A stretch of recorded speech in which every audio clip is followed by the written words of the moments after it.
اسلام کو ہم نے قرآن مجید کو ہدایت کا چیز بنا کے رکھا ہے. اسے ہدایت نہیں بنایا لیکن ہدایت کا چیز بنا کے رکھا ہے. اسے چومنے کا چیز بنا کے رکھا ہے. ہم نے قرآن مجید پر فوکس نہیں کی, اس پر غور و فکر نہیں کی, اس کے ورسز آیات پر غور و فکر نہیں کی, اور ہم نے بس اس کو اپنے سر درد کے علاج کے لیے رکھا ہے, اور ہم نے بس اس سے چومنے کی چیز بنا رکھا ہے, اور بس پڑھنے کی چیز بنا کے رکھا ہے. بس ہم اسے پڑھتے ہیں لیکن سمجھتے کچھ بھی نہیں ہیں.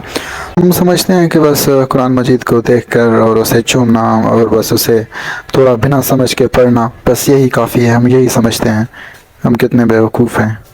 جو ہے نا, ہم نے جو سائنس ہمیں قرآن مجید سکھا رہا ہے, اور جو سائنس ہمارے بڑے بڑے سائنٹسٹ نے انٹروڈیوس کیا تھا دنیا میں, ان سے ہم نے فائدہ نہیں حاصل کیا. ان سے دوسرے نان مسلمس نے فائدہ حاصل کیا, ایکسپلائٹ کیا. تو پہلا چیز کیا ہے کہ اس نے سائنس کو خود کا جاگیر بنایا, کہ اس نے کہا کہ سائنس ہمارا ہے. ابھی جو ویسٹرن کنٹریز کیا کہہ رہے ہیں کہ سائنس ہمارا ہے, اگر آپ کو یہاں پر آنا ہے, اس فیلڈ میں آنا ہے, تو ہمارے پاس آپ کو آنا ہے, اور یہاں ان ہمارے بڑے بڑے یونیورسٹیز میں پڑھنا ہے, اور ان چیزوں کے بارے میں جاننا ہے. تو پہلے چیز سائنس کو انہوں نے اپنا بنایا. پھر دوسرا چیز یہ ہے کہ یہ دنیا پر اکثر برٹش کا رول چلتا رہا. تو جب برٹش کا رول جہاں بھی, جس کنٹری میں, جس ریجن میں, جس علاقے میں اس کا حکومت ہوتا تھا, تو وہ کیا کرتا تھا کہ پہلے چیز وہ کیا کرتا تھا, کرسچینٹی کو پھیلاتا تھا, عیسائیت کو پھیلاتا تھا. تو ان کے جو کنگ تھے, کوئن تھے, ان کے جو کنٹرول میں تھے, ان کے حکمرانی کے نیچے تھے لوگ, ان کو کہتے تھے کرسچینٹی کے, عیسائیت کو فالو کرو, اس کو اپنا لو, عیسائیت کو اپنا لو, اور اس کے جو بلیفز ہے اسے اپنا لو, اور اس پر یقین کر لو. اگر وہ یقین کرتے تھے تو ان کو بہت سارا فائدہ دیتے تھے, اور بہت سارا اس کو خود کے قریب بنا لاتے تھے. اور جو کرسچینٹی کو فالو نہیں کرتے تھے اس پر ظلم تشدد کرتے تھے. ایسے ہی ایشیا میں, جو ایشیا کانٹیننٹ ہے, سب کانٹیننٹ میں برٹش نے 90 ایئر سے زیادہ رول کی تھی, بنگلہ دیش پر, انڈیا پر اور پاکستان پر.